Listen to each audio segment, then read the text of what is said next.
We're officially live now. Oh, cool. Good. You made it. I'm glad I did. You're technologically savvy on a Friday morning, Lynn. How Not does bad. that Not feel? bad for an old guy. I'm pretty proud of you. I'm not going to lie. But as I say with everyone that I meet, if I can teach Mike LaBelle how to use technology and how to be on social media and how to do these things, anybody can do this. But yeah, really. Yeah. Really. Like, You can. it's my new sales slogan. If I can make Mike LaBelle cool, I can market your business.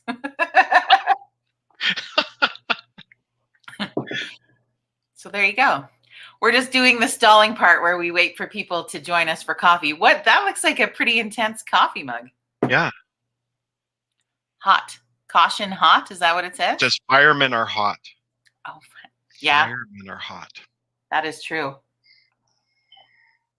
Where did you get that cup from? I think my daughters got it for me on a birthday or Father's Day or something. I have one daughter who's a nurse in California, and she always finds fireman stuff for me down there. There's always some kind of market somewhere where she finds stuff. Yeah. Well, that's kind of cool. That must be difficult. That's a big job everywhere, but I feel like, I don't know, our healthcare workers in the States, I feel like they've got a bigger task ahead of them. Yeah, she feels that they're going to see a lot of people changing jobs when this is all over. She actually got COVID.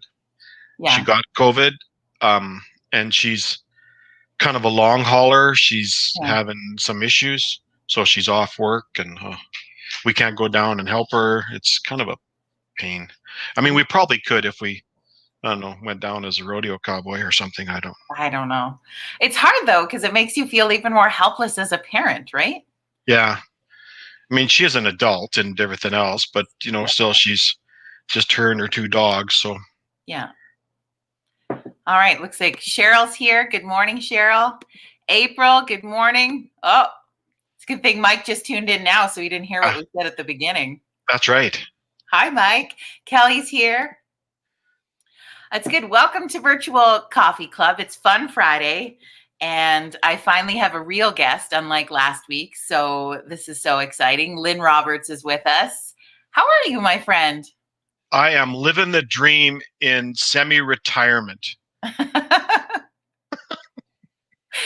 I don't know. Did your dream include a pandemic? Because you really should stop that. Yeah. Yeah, it didn't include that. No. So I'm excited to chit chat with you because I feel like you are one of the famous people in my life from the rodeo world. And I would see you at just about every single rodeo we would go to, and we'd always be like, there's Dr. Lynn. Now, I don't know if you're officially a doctor or not, but you're the closest thing to it in my world. Well, I'm technically a primary care paramedic. So pretty much. Pretty much, yeah.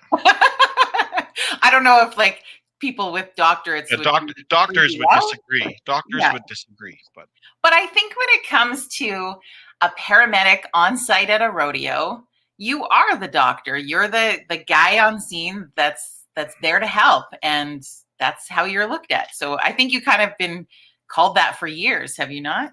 Yeah, and every now and then they ask me to make a diagnosis, and sometimes it's easy, right? Mm-hmm. Do you think my arm's broke and it looks like a Z or a Z, whichever side of the border you on, right? And I was like, yeah, I'm pretty sure it's broken. I think we need to do something about that.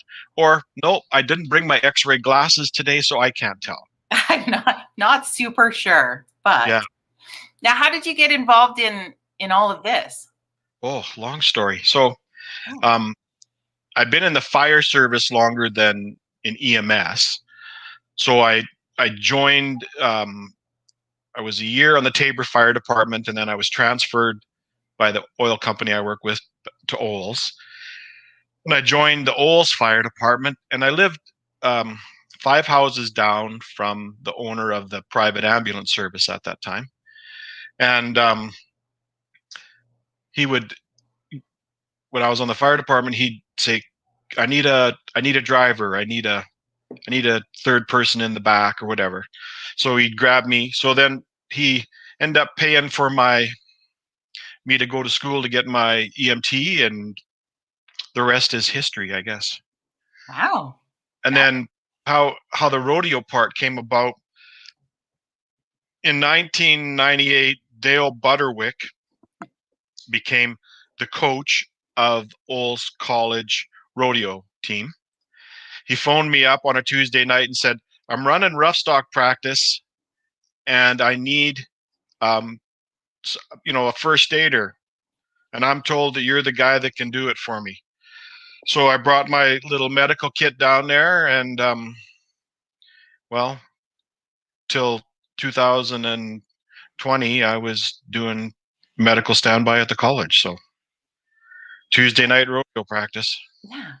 So you've done kind of like the whole gamut. Like you've done paramedic on site from a practice all the way up to a world stage, like the Calgary Stampede, have you not? Absolutely. Yep. Yep. Yeah. Yeah. And every kind of rodeo in between. That's right. That's right. So pro rodeos, bull ridings, done, the Johansson brothers, boys steer riding school. I've been doing that every Easter since they moved their school to Olds College. So yeah, I've done a few things. It's not at a rodeo, an injury would not be my first day. So I would, Yeah. I've seen it before probably. Yeah. Well, and I think it's an interesting job that you go to work hoping you don't have to go to work. Oh, that's my best day. That's my Yeah. best when I just get to stand there and write down the scores on my program and Yeah. go home, and that's my best day. Yeah. And you've got to watch, like you get the best seat in the house really at every single one. Oh, absolutely, absolutely. And like being at the college so long, you get to know so many cowboys that you know going down the road. You go to a rodeo, they say hi, thank you. That's kind of a nice little perk, right? That they appreciate you being there.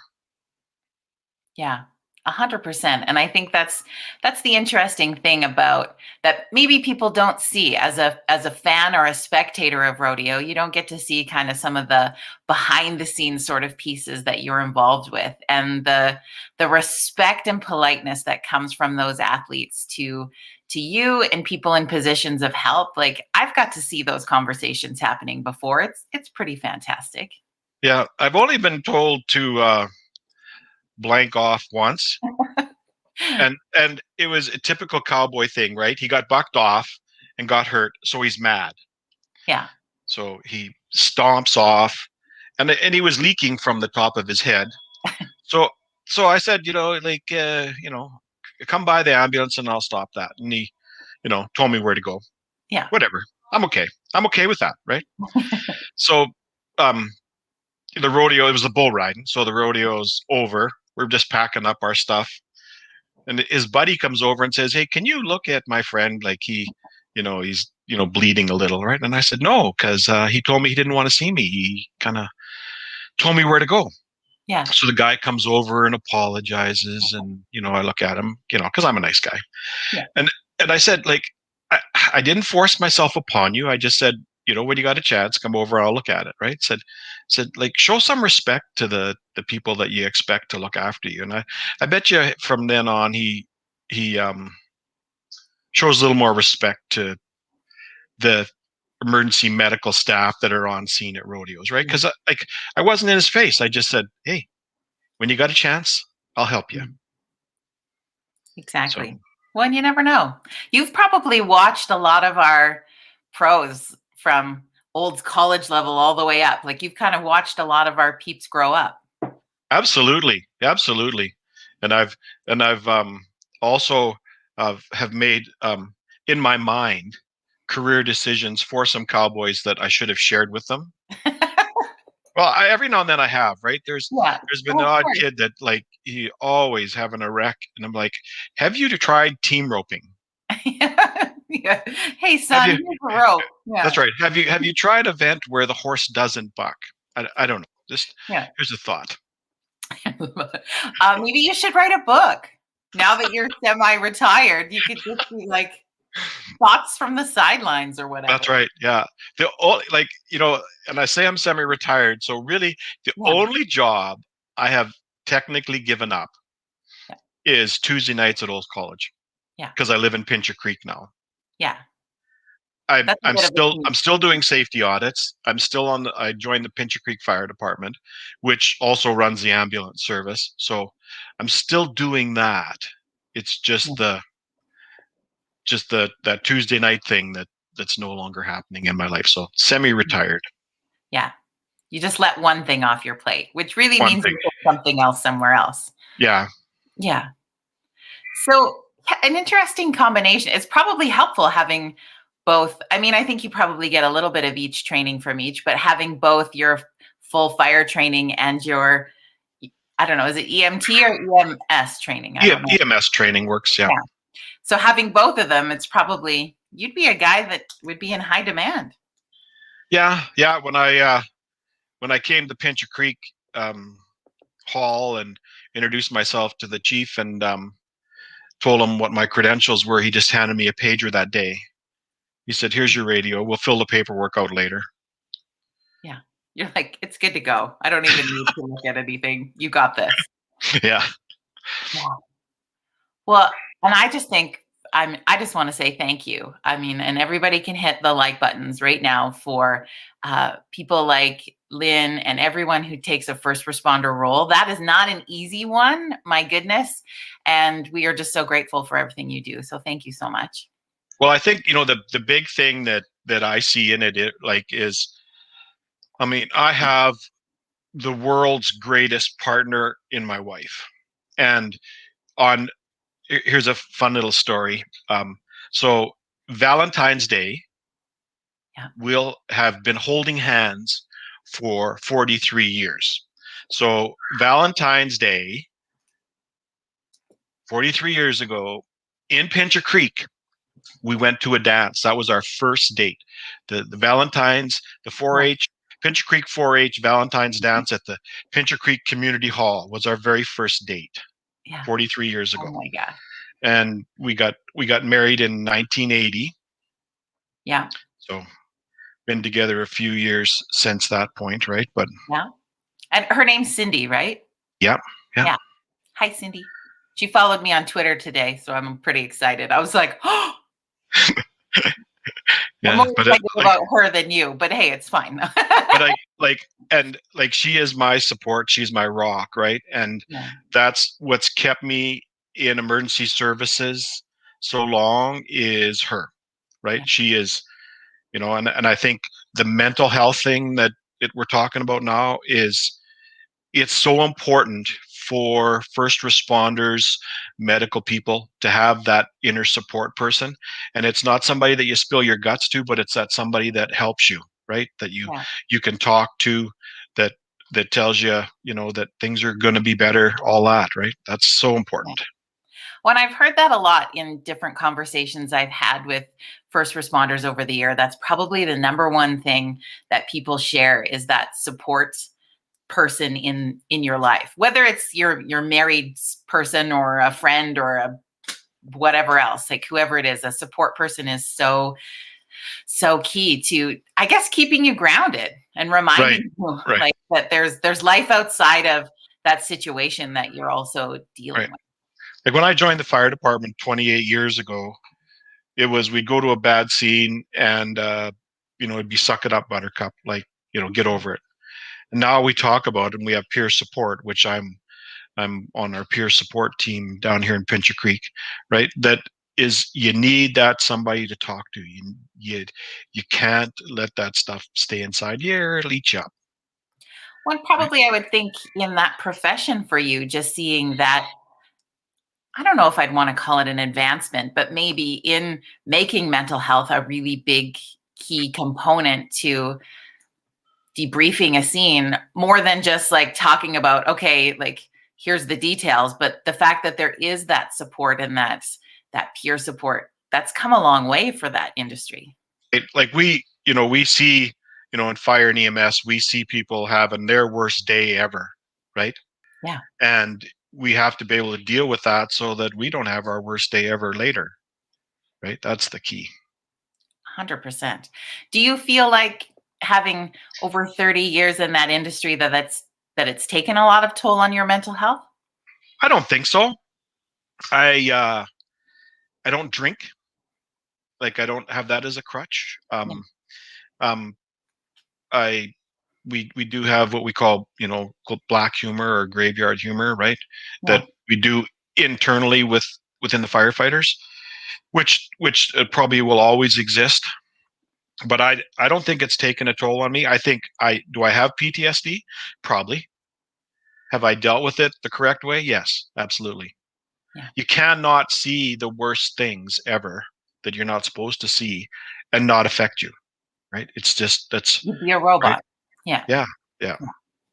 And what do you think about, I mean, I think it's an interesting, speaking of your other passion that you've done in first responder in the rodeo world, like there's been a lot more conversation over the last few years about concussions and mental health and having mental health conversations in rodeo. And that's probably an area where you had cowboy up and suck it up, buttercup, more Oh than anything. man, I've seen so many dads like say to the kid, "Get up, suck it up." It's a long way from your heart. Like, Yeah. and they're like little steer riders, right? And like, that they get hurt and they get bucked off and it breaks their little hearts and their dads are just screaming at them. It's like, just give me a minute, walk away, will you, dads? I can chat with your kid. Yeah. Take a breather, Papa. I got this. And then Yeah, we'll that's circle right. back Yeah, in a minute. but Yeah. well, I think that live like Ty, the concussion stuff is huge, huge, because in other sports, football, baseball, hockey, whatever, right? The concussion thing, they got the concussion protocol, they got a team doctor, that sits them down. I mean, rodeo, who pays their wages when they're not rodeoing, right? Yeah. So, um, having, like that mental health thing, right, is huge. Like, getting the people to understand that, you got a concussion, you got to take some time off. Yeah. And I've man, I could tell you stories and name some names, but we can't do it on the air because that's a Yeah, confidentiality we'll thing. do it in the book. And Yeah, we'll change their names. Yeah. yeah, we'll do it in the book. Yeah, we'll change their name to protect the innocent. Yeah. But it happens. I mean, I think that we can't change what people have said or done in the past. All we can change is how we deal with it in the future. And I think that somebody like yourself, who's a big advocate of that, just helps that become, because you could be the old dog who didn't want to learn a new trick, but you weren't. Right, You were somebody who wanted to embrace that. right. And concussions have forced some cowboys to change their careers. Right, Mhm. they've changed from being a rough stock person to being a team roper. Yeah. Right, because of their concussion issues. Yeah. So, Or then they become rodeo clowns. Yeah. yeah, or Or or a announcer. rodeo or announcer. Yeah, When you can't do those jobs. Yeah. that's right. As we'll drink to that. Cheers. Yeah. Daryl Robertson, speaking of rodeo clowns, says that you've done an amazing job for Cowboys over the years of practicing at the college. Thank you, sir. He said. Well, thank you, Daryl. Yeah. Yeah, yeah. Jolene says, still, thank you, Jody, still supporting rodeo way of life. Of course, right? Yeah, We're always yeah. going to love rodeo. No Oh, matter what. absolutely. Like, I mean, still doing, like, I still do rodeos. I mean, Well, we won't be able to keep you away. That's yeah, impossible. that's right. That's I right. mean, rodeo, right? It's like rodeo. Once it's in your system, you can't get it out, like, Yeah, yeah, at all. And yeah. we've had too much of a break with 2020, so it's Oh, time now. yeah. Burge is watching from Norway this morning, Lynn, and they say greats. First responders need to be thanked in a warm way. So all the way from Norway for you today. Thank you, Norway. Yeah. Oh, like now we got North Carolina's here. That's what I call Shannon. So there you go. Good stuff. Okay, now I know we talked a little bit on the dark things you've seen. What's a couple of highlights from your career, whether it be on the first responder side or at a rodeo, or what are some of the joyful things that you remember? Joyful things? Yeah. Oh, hmm.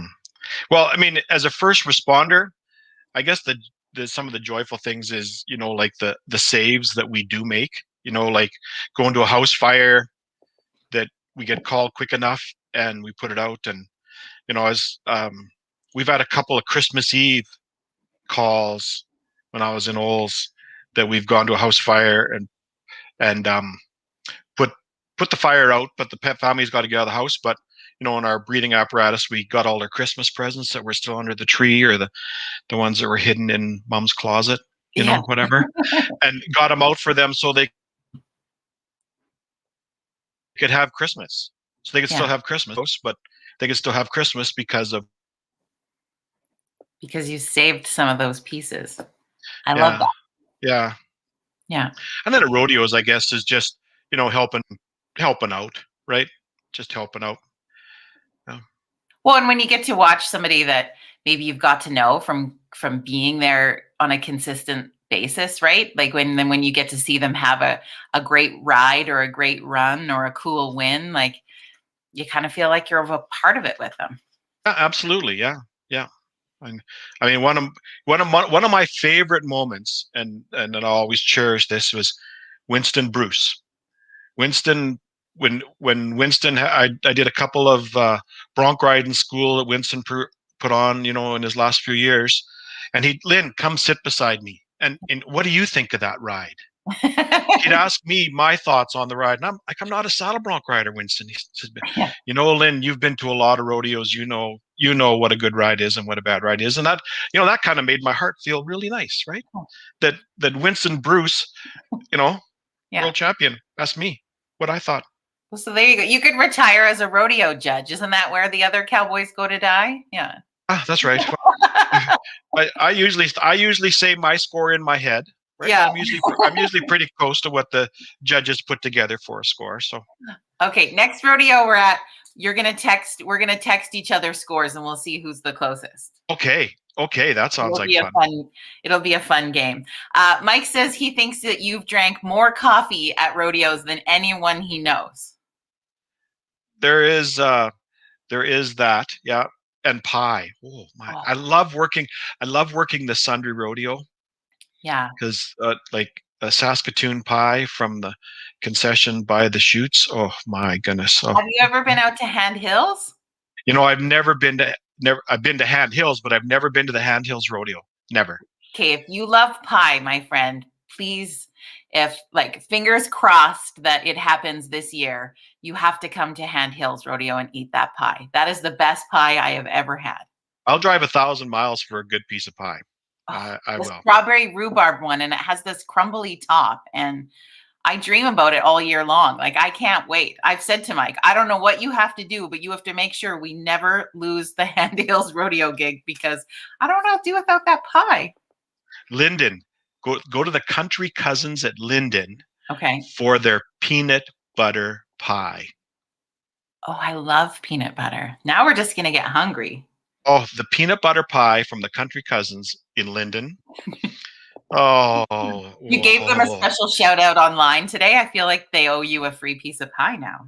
Lord, that is the best pie. Peanut butter pie. All right. Fun. No, I remember one year at Hand Hills, Mike announced that he was thinking like it must have been the church ladies that all got together to create this pie and cook them all because there's like 400 billion pies. I don't know how many there is. And it ends up it's one guy who makes all the pies. Yeah. I'm not going to lie. I may have bought a pie or two in Sundry and put it in the ambulance to take home for later. Yeah, I would do a whole pie. And I'd be like, you drive, I'm going to lay in the back and eat the pie. I want to come on the pie ride along, okay? But if I could, if I could leave a statement that put on my tombstone, it would be there's always time for a piece of pie, because that's I always tease my wife. Is there pie for supper? Is there pie? Is there pie? You got pie? Can you make pie? So is she a big pie maker? She kind of has to be, right? She doesn't make a whole bunch, but when she does make them, they're absolutely delicious. Okay. So what are you going to do? I know that she's probably watching, so I don't want you to totally ruin the surprise, but we're pretty close to Valentine's celebrating year number 44. And it's kind of an odd year, but what do you have planned to celebrate that first date? We are actually heading out to Canmore, to a condo in Canmore for a romantic Nice. Valentine's Day in Canmore, or Yeah. a few days in Canmore, the weekend in Canmore. Yeah. So, all right, Cindy. I would phone ahead and have a pie in the room, and then you don't have to worry about anything else. Just phone. There's got to be a great pie place in there's got to be a pie. Got to know of one, and we'll just get one delivered to your room. It's good. Awesome. Well, I appreciate so much you taking some time to have a coffee with us today. We appreciate it so very much. Oh, yeah. Wouldn't have missed it for the world. It's so much fun. We're going to have you on again. Absolutely. And we'll have pie. Somehow, the next time we do it, I'll get a pie delivered to you, and I'll have one, and we'll have pie on the show. Okay. All right. Sounds good. Maybe on National Pie Day or something. Yeah. Yeah. I'll work on it. We'll get the hamster going on that one. All right. Well, thank you again so much for chatting. Thanks for everything that you do. And yeah, just appreciate you being a part of Virtual Coffee Club. And thank you for having Virtual Coffee Club. I try to catch it when I can.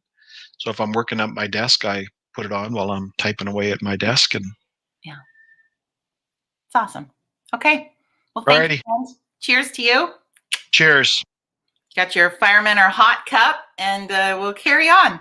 Have an amazing rest of your day, Dr. Lynn, and everybody else. Have a good rest of your Friday, and we'll see you here tomorrow morning. Bye.